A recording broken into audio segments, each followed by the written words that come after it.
நம்ம பிறப்பு ஒரு சம்பவமா இருக்கலாம், ஆனா இறப்பு ஒரு சரித்திரமா இருக்கணும். தூக்கத்துல வர்றது கனவு இல்ல, உங்களை தூங்க விடாம பண்றதுதான் கனவு அப்படின்னு பொன்மொழிகளை சொன்னது ஏபிஜே அப்துல் கலாம் அவர்கள் தான். அவருடைய வாழ்க்கை வரலாறை பத்தி பார்த்துடலாமா? இந்தியாவுடைய கடைக்கோடி மாநிலமான ராமேஸ்வரத்துல ஜெயினுல்லா அப்தீன் மற்றும் ஆயிஷா அம்மாளுக்கு 5வது மகனா ஏபிஜே அப்துல் கலாம் அவர்கள் பிறக்கிறாரு. இவர் ரொம்ப ஏழை குடும்பத்தை சார்ந்தவர்.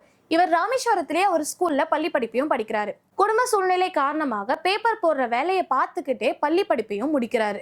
இவர் திருச்சியில இருக்கிற செயின்ட் ஜோசப் காலேஜ்ல பிஎஸ்சி பிசிக்ஸ் முடிச்சாரு. அந்த கல்லூரியில படிக்கும் போது எழுத்தாளர் சுஜாதாவுடைய நட்பு இவருக்கு கிடைச்சது. இவர் யூஜி முடிச்ச கையோட பிஜி பண்ணணும் அப்படின்னு சொல்லிட்டு சென்னை எம்ஐடி காலேஜ்ல விண்வெளி ஆராய்ச்சி சம்பந்தப்பட்ட ஒரு படிப்பை படிக்கணும்னு முடிவு பண்றாரு. கலாம் ஐயா அவர்களுக்கு உண்மையாவே தான் ஒரு விமானி ஆகணும் அப்படின்னு தான் ஆசை. அதுக்காக அவர் எக்ஸாம்ஸும் அட்டன் பண்றாரு. ஆனா அந்த இடத்துல 8 பேர் தான் அடங்கும்னு சொல்லப்பட்ட நிலையில இவர் 9th வராரு. ஒரு நூலிலையில அந்த ஆப்பர்ச்சுனிட்டியை மிஸ் பண்றாரு. ஆனா அப்போ இவருக்கு தெரியாது இவர் தான் ஒரு ஏவுகணையோடைய தந்தை அப்படின்னு புகழப்படுவாரு, போற்றப்படுவாரு அப்படின்னு. 1960ல இஸ்ரோல ஆராய்ச்சியாளரா வேலை செஞ்சுட்டு இருந்தாரு. விக்ரம் சாராபாயோடைய உதவியாளர் DRDOல இணைஞ்சு தான் ஒரு விஞ்ஞானியா வேலை பார்த்துட்டு இருந்தாரு. அந்த டைம்ல நாசா கிட்ட பயிற்சியும் எடுத்துட்டு இருந்தாரு. இதன் விளைவா PSLV, SLV அப்படின்ற திட்டங்கள் வேகமடைய ஆரம்பிச்சது. அக்னி அப்படின்ற ஏவுகணையை உருவாக்குனாரு. அண்ட் இது இந்திய ராணுவத்திலையும் இடம் பிடிச்சது. இந்த ரோஹிணி செயற்கைக்கோளுடைய தொழில்நுட்பத்தை கொண்டு இந்தியாவை சேர்ந்த அப்துல் கலாம் அவர்களும் ரஷ்யாவும் சேர்ந்து பிரம்மோஸ் அப்படின்ற ஒரு அதிநவீன வேகமான ஏவுகணையை உருவாக்குறாங்க.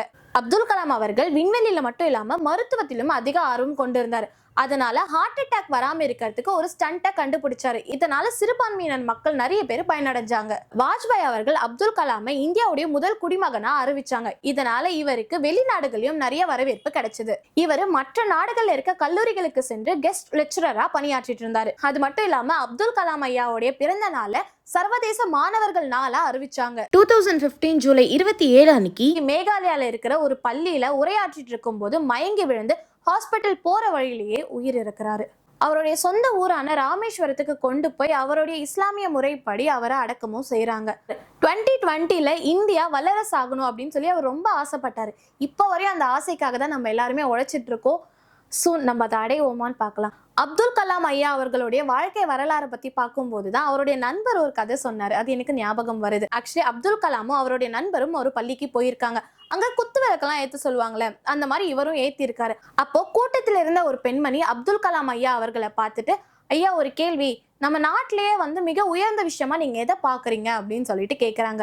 அதுக்கு அப்துல் கலாம் அவர்கள் என்ன ரிப்ளை தெரியுமா கொடுத்தாரு? இந்த விளக்கு ஏத்துறது அப்படின்றது இந்துக்களின் முறை, நான் ஏத்துற மெழுகுவத்தி அப்படின்றது கிறிஸ்தவர்களுடைய முறை, ஏத்துற நானும் ஒரு இஸ்லாமியர் அப்படின்னு சொல்லி முடிக்கிறாரு. இந்த மத வேறுபாடு எதுவும் இல்லாம நம்ம எல்லாம் ஒன்றா இருக்கிறது தான் ஒரு மிகப்பெரிய விஷயம் அப்படின்ற மாதிரி சொல்றாரு. எவ்வளவு பெரிய விஷயத்த ஒரு செகண்ட்ல சொல்லி முடிக்கிறாருல்ல. அவருடைய கனவு கூடிய சீக்கிரம் நினைவாகணும் அப்படின்னு சொல்லிட்டு நம்ம எல்லாருமே உழைக்கலாம். இன்னும் இந்த மாதிரி பல பேருடைய இன்ட்ரெஸ்டிங்கான தகவலை தெரிஞ்சுக்க மறக்காம நம்ம சேனலை சப்ஸ்கிரைப் பண்ணி வச்சுக்கோங்க.